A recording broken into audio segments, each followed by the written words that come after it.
हाकिम विच खुमारी इत्थे, जालिम दी सरदारी इत्थे, मेरे देश नूं खा गई लोको गुरबत दी बीमारी इत्थे। अस्सलाम वालेकुम सज्जनों, वीडियो मित्रों की हाल चाल, उम्मीद है खैरियत नाल होसो। मैं तुहाडा दोस्त मोहम्मद अली खिजर, तुसीं वेखदे पिओ अपना चैनल पंजाबी बसे एक नवा वीलॉग लैके तुहाडी खिदमत च हाज़र हां। ये वीलॉग बिल्कुल एंड तक वेखना इस वीलॉग नूं और कॉमेंट बॉक्स च अपनी राय भी देनी। मैं जिहड़ी जगह ते मौजूद हाँ, तुहानूं जिहड़ा नज़र आ रहा है ये कोई फसल नहीं है, ना ही कोई सैलाब आया। ये जनाब साडे पिंड दा ना तलाब है। तलाब इंज होया कि तलाब बड़ा वड्डा तलाब हा। वैसे यह जरा पानी खलोता है तो मालकी जमीन है, मालकी वाली जमीन च पानी खलोता है। इस इत्थे पानी आया किवें, इहो गल तुहाडे नाल मैं शेयर करनी। हुण पानी ने अगे आना शुरू कर दिता अगली जमीन दे विच। जिहड़ा तुसीं देखदे पिओ ये जनाब होया इंज है कि जिहड़ा ये तलाब है पर वो लोगों ने ना 2 मरले 4 मरले जगह लैके ना परले बाजार वाली साइड तो उन्होंने फिर पूरना शुरू कर दिता। जिवें जिवें तलाब परू पुरींदा आ बाजार वालू पानी मूव करके लोगों दी जमीनां ले आना शुरू हो गया। हुण कुछ जिमीदार जिहड़े तुसीं वेखदे पिओ उन्हां तां आदी जमीन कड्ढी है ते बाकी जिहड़ा तलाब है पहली साइड तो मुकम्मल तौर पर बंद होंदा जा रहा है। और जे अगर खुदा न खास्ता मुकम्मल तौर पर बंद होंदा तो साडे पिंड दे सीवरेज का निज़ाम इस तरीके है कि अगर इत्थे बारिश आ जाए तो 5-5 दिन 10-10 दिन बाजारां च पानी नहीं सुकदा। और अगर इस तरीके होंदा रहा तो जनाब इस तलां वाला पानी किहड़े पासे जाना, क्योंकि सीवरेज का निज़ाम इत्थे कोई नहीं। और हुकूमत नूं चाहीदा कि थोड़ा जिहा इहदे पिंडां थावां ले भी ख्याल करदे, या तो सानूं सीवरेज का निज़ाम सैट करवा के देंदे ते या फिर ये जिहड़े साडे तलाब आन ये महफूज रहिंदे। ਇਹ ਜਿਹੜਾ ਤੁਸੀਂ ਵੇਖਦੇ ਪਿਓ ਇਹ ਮਾਲਕੀ ਜ਼ਮੀਨ ਹੈ। ਹੁਣ ਪਾਣੀ ਜਿਹੜਾ ਨਾ ਉਹਨੇ ਰੁੱਖ ਖੇਦੇ ਕਰ ਲਿਆ ਮਾਲਕੀ ਜ਼ਮੀਨ ਦੀ ਤਰਫ। ਬਾਕੀ ਜਿਹੜਾ ਤਲਾਬ ਹੈ ਪਰਲੀ ਸਾਈਡ ਤੋਂ ਲੋਕਾਂ ਨੇ ਪੂਰ ਕੇ ਆਦੇ ਘਰ ਜਿਹੜੇ ਨੇ ਉਹ ਬਣਾਉਣੇ ਸ਼ੁਰੂ ਕੀਤੇ ਹੋਏ ਨੇ। ਇਹ ਮਾਲਕੀ ਜ਼ਮੀਨ ਹੈ। ਇਹਨਾਂ ਦੀ ਜਿਹੜੀ ਇਧਰਲੀ ਜ਼ਮੀਨ ਹੈ ਇਹ ਇਹਨਾਂ ਕੋਲ ਟਰੈਕਟਰ ਲਾ ਕੇ 1,30,000 ਰੁਪਇਆ ਦੇ ਕੇ ਟਰੈਕਟਰ ਖੁਲਵਾਇਆ, ਖਿਚਵਾ ਕੇ ਉੱਤੇ ਕੀਤੀ ਹੈ। लेकिन ये पानी रुकना शुकना कोई नहीं, जितन तक जो तलाब है इन्हें पूरन तो लोग बाज ना आए उतने चेरे पानी जड़ा है ना इन्हें जमीना ले रुख करना है। तलाब जड़ा है वो सरकारी है, जी जमीना ने ये मालिकी ने। लेकिन जेडे मालिक ने साहबजार उन्होंने कुछ जदोजहद करनी है। एक मालिक ने आधी जमीन कढ़ने की कोशिश की कि चलो मेरी तो इस तरफों जमीन निकल जाए। जरा विचकला काना खड़ा है, ये कोई फसल नहीं है, ये काना है।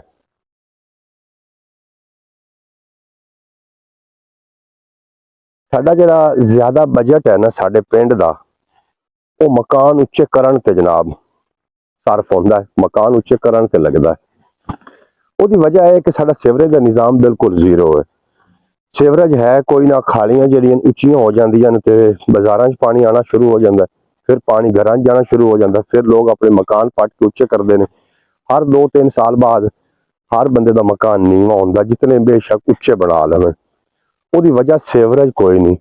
हालांकि साडे कोल ना गवांड एक छोटा जिहा रजवाया चल रहा है, अगर इहदा पानी किसी तरीके दे नाल उस रजवाए तक पहुंच जाए, लेकिन असीं पिंडां थावां वालियां को इतनी जरूरत नहीं। हुकूमत अगर थोड़ी जी तवज्जो इस पासे करे, लेकिन हुकूमत की तवज्जो इस पासे करे, वो अपने रोलियां च बाहर नहीं आ रहे। ते बाकी जिहड़ा तलाऽ है ना, जिहड़े लोग वीडियो वेखदे पे हो कॉमेंट बॉक्स में राय जरूर देना कि तुहाडे पिंडां थावां ते भी इस तरीके के तलाब है ने, अगर है ने तो लोग उन्होंने भी पूरे है या कि वो महफूज ने। साडा जिहड़ा तलाब है ना बिल्कुल छोटा जिहा रह गया। मैं परली साइड ते जाना तुहानूं विखाइना जिहड़े घर बने ने इस तलाब दे विच बने ने जिहड़े घर, वो भी मैं तुहानूं जाके विखाइना। ते ए वेखदे पिओ इदू इन्हां ने बन ला लिया ते बाकी जिहड़े लोग ने वो इस पूरन तो बाज ना अगर आए तो ये जनाब तलाब का जो पानी है तो किसी किसी पासे लगना, क्योंकि पूरे पिंड का पानी इधर आ रहा। मैं तुहानूं बैक कैमरे तो दिखाईना जो तुहानूं परू घर नज़र आ रहे हैं, इन्होंने मिट्टियां सट्टियां शुरू की हुई ने और आहिस्ता आहिस्ता इस तलाब में पूरी जा रहे हैं। और जो साडा पानी है पहले निज़ाम कोई नहीं पानी का, वेखो फिर किहड़े पासे जांदा है। और कुछ लोगों ने मेरे तो बड़ा इतराज़ करना है वीडियो वेख के, जिन्ना कब्जा किया होया जनाब ये तलाब ते कब्जा कर रहे हैं उन्होंने तो फिर इतराज़ ही बनता है, क्योंकि मैं इस ते गल जो इस ते आवाज़ जो उठा रहा। तो बाकी प्यारे दोस्तों किहड़े पासे जाना है, सहूलतां ਜਿਹੜੀਆਂ ਨੇ ਨਾ ਉਹ ਪੈਦਾ ਕਰੋ, ਸਹੂਲਤਾਂ ਬਣਾਓ ਲੋਕਾਂ ਵਾਸਤੇ, ਮੁਸ਼ਕਲਾਂ ਨਾ ਬਣਾਓ। ਸਾਡੇ ਪਿੰਡ ਦੇ ਚਾਰਾਂ ਨੁਕਰਾਂ ਤੇ ਤਲਾਬ ਨੇ ਔਰ ਚਾਰਾਂ ਨੁਕਰਾਂ ਤੇ ਇਹੋ ਹਾਲ ਹੋ ਰਿਹਾ ਕਿ ਤਲਾਬ ਪੂਰ ਕੇ ਲੋਕ ਉੱਥੇ ਆਪਣੀ ਆਬਾਦੀ ਕਰ ਰਹੇ ਨੇ ਔਰ ਪਿੰਡ ਇਤਨਾ ਉੱਚਾ ਨਹੀਂ ਹੈ ਕਿ ਇਹਦਾ ਪਾਣੀ ਜਿਹੜਾ ਨਹਿਰ ਨੂੰ ਜਾ ਕੇ ਵੜ ਜਾਵੇ। ਸਾਨੂੰ ਥੋੜਾ ਜਿਹਾ ਇਸ ਤੇ ਨਾ ਗੌਰ ਕਰਨ ਦੀ ਜ਼ਰੂਰਤ ਹੈ ਜੀ। ਇਹ ਸਾਡਾ ਮੇਨ ਬਾਜ਼ਾਰ ਹੈ ਔਰ ਸੀਵਰੇਜ ਦਾ ਨਿਜ਼ਾਮ ਇਸ ਤਰੀਕੇ ਹੋਇਆ ਹੈ ਕਿ ਇਹ ਤੁਸੀਂ ਖਾਲੀਆਂ ਵੇਖਦੇ ਪਏ ਹੋ, ਹਰ 2 ਸਾਲ ਬਾਅਦ 3 ਸਾਲ ਬਾਅਦ ਲੋਕਾਂ ਨੂੰ ਮਕਾਨ ਆਪਣੇ ਢਾਹ ਉੱਚੇ ਕਰਨੇ ਪੈਂਦੇ ਨੇ। ਉਹਦੀ ਵਜ੍ਹਾ ਹੀ ਹੋਈ ਹੈ ਕਿ ਸੀਵਰੇਜ ਬੜੀ ਕਮਜ਼ੋਰ ਹੈ ਔਰ ਇਹ ਮੁਹੱਲਾ ਆਖਰੀ ਹੈ ਔਰ ਜਿਹੜੇ ਇਸ ਸਾਈਡ ਤੇ ਘਰ ਨੇ ਨਾ ਇਹ ਸਾਰੇ ਗਾਲਬਨ ਤਲਾਅ ਦੇ ਕਿਨਾਰੇ ਤੇ ਨੇ ਔਰ ਇਹਨੂੰ ਥੋੜੀ ਥੋੜੀ ਜ਼ਮੀਨ ਲੈ ਕੇ ਫਿਰ ਉਹਦੇ ਵਿੱਚ ਬਰਥੀ ਪਾ ਕੇ ਤੇ ਤਲਾਅ ਦੀ ਜਿਹੜੀ ਰਕਬਾ ਆ ਉਹਨੂੰ ਇਹਨਾਂ ਲੋਕਾਂ ਨੇ ਆਪਣੇ ਕਬਜ਼ੇ 'ਚ ਕਰਨ ਦੀ ਕੋਸ਼ਿਸ਼ ਕੀਤੀ ਕਿ ਕਰ ਲਿਆ। ਹੁਣ ਤਲਾਅ ਜਿਹੜਾ ਉਹ ਮੁੱਕਦਾ ਜਾ ਰਿਹਾ, ਤਲਾਅ ਮੁੱਕਦਾ ਜਾ ਰਿਹਾ ਹੈ ਤੇ ਜਿਹੜਾ ਪਾਣੀ ਹੈ ਨਾ ਉਹ ਲੋਕਾਂ ਦੀ ਜ਼ਮੀਨਾਂ ਦਾ ਰੁੱਖ ਕਰ ਰਿਹਾ। ਇਹ ਨਾਜ਼ਰੀਨ ਜਿਤਨੇ ਵੀ ਤੁਹਾਨੂੰ ਇਸ ਪਾਸੇ ਘਰ ਨਜ਼ਰ ਆ ਰਹੇ ਨੇ ਇਹ ਸਾਰੇ ਤਲਾਅ ਦੇ ਕਿਨਾਰੇ ਤੇ ਨੇ ਔਰ ਜਗ੍ਹਾ ਥੋੜੀ ਥੋੜੀ ਆਈ ਉਤਨੀ ਜਗ੍ਹਾ ਤੇ ਅਗਰ ਰਹਿੰਦੇ ਨਾ ਤੇ ਮੁਨਾਸਿਬ ਆ, ਉਹ ਕੋਈ ਮਸਲਾ ਨਹੀਂ। ਅਗਰ ਉਤਨੀ ਜਗ੍ਹਾ ਤੇ ਇਹ ਰੱਖਦੇ, ਇਹਨਾਂ ਨੇ ਅਗਾਂ ਜਿਹੜਾ ਕਬਜ਼ਾ ਸ਼ੁਰੂ ਕਰ ਲਿਆ ਨਾ, ਅਗਾਂ ਇਹਨਾਂ ਨੇ ਕਬਜ਼ਾ ਕਰਨਾ ਸ਼ੁਰੂ ਕਰ ਲਿਆ ਤਲਾਅ ਦੀ ਜ਼ਮੀਨ ਤੇ, ਕੰਮ ਉਹ ਖਰਾਬ ਹੋ ਰਿਹਾ। ਉਹ ਤਲਾਅ ਦੀ ਜ਼ਮੀਨ ਤੇ ਕਬਜ਼ਾ ਕਰਨ ਨਾਲ ਇੰਜ ਹੋ ਰਿਹਾ ਕਿ ਜ਼ਮੀਨ ਤਲਾਅ ਦੀ ਖਤਮ ਹੁੰਦੀ ਜਾ ਰਹੀ ਔਰ ਪਾਣੀ ਜਿਹੜਾ ਸੀਵਰੇਜ ਹੈ ਉਹਦਾ ਨਿਜ਼ਾਮ ਪਹਿਲੇ ਕੋਈ ਨਹੀਂ।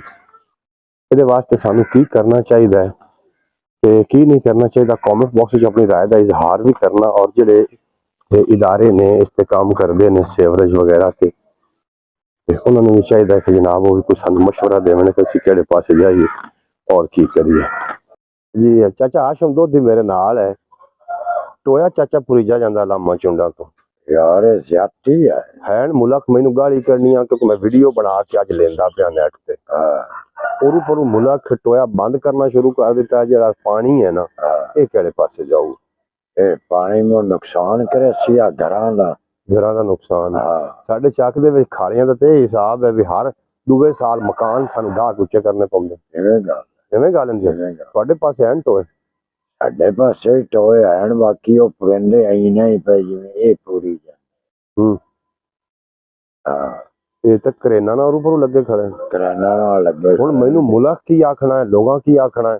एक मैं उत्ते बंदे नूं टकरिया ओनू मैं आख्या तुसीं टोया पूरी जांदे ने ते मैं दी वीडियो बनाई दवां। आंदा क्यों गरीबां दे मकान ढाऊं? मैं तो मकागा ना पूरो जितने हिस्से च ने उतने च बैठे रहो। सही गल इवें गल है ना, इवें गल ਇਹਦੇ ਚ ਕੋਈ ਇਤਰਾਜ਼ ਨਹੀਂ, कोई इतराज ਮੈਂ ਮੋ ਨੈਟ ਤੇ ਲੈਂਦਾ ਪਿਆ ਜੀ। ਨਾਜ਼ਰੀਨ ਤੁਸੀਂ ਚਾਚੇ ਆਸ਼ਮ ਕੋਲ ਸੁਣਦੇ ਪਏ, ਚਾਚਾ ਆਸ਼ਮ ਦੁੱਧ ਦਿਆ ਵੇਖੋ, ਦੁੱਧ ਲੈਂਦਾ।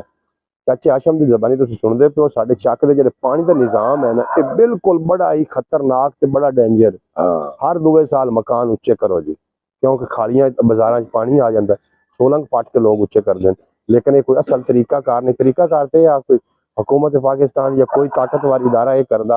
असी बिल्कुल शहर के करीब तरीन है कि साडा जिहड़ा सीवरेज का निज़ाम है साडे गवाडो एक रजवाया निकलदा उत्तन तिकरे पहुंच जांदा। बेशक फिर टोया भावें एक भी न रहिंदा। एवें ही है ना जी। ए जनाब साडे सीवरेज का निज़ाम है और जिहड़े ताकतवर इदारे ने जिहड़े इस ते काम करदे ने। सुथरा पंजाब कदी उन्होंने एक बारी भी इस खाली नूं हत्थ नहीं लाया। ਜਿਹੜੀ ਖਾਲੀ ਤੇ ਮੈਂ ਖਲੋਤਾ ਮੇਨ ਨੇ ਜਨਾਬ, ਸਾਡੇ ਪਿੰਡ ਪੂਰੇ ਦਾ ਪਾਣੀ ਇਸ ਖਾਲੀ ਚ ਆਉਂਦਾ। ਲੇਕਿਨ ਹੁਣ ਉਹ ਕਿਵੇਂ ਆਖਦੇ ਜ਼ੁਲਮ ਰਹੇ ਔਰ ਚੀਖ ਨਾ ਹੋ, क्या मुमकिन है तुम ही कहो। अगर इस तरीके का मामला हो सी तो साफ जाहिर है असा फिर हाल तो पावनी।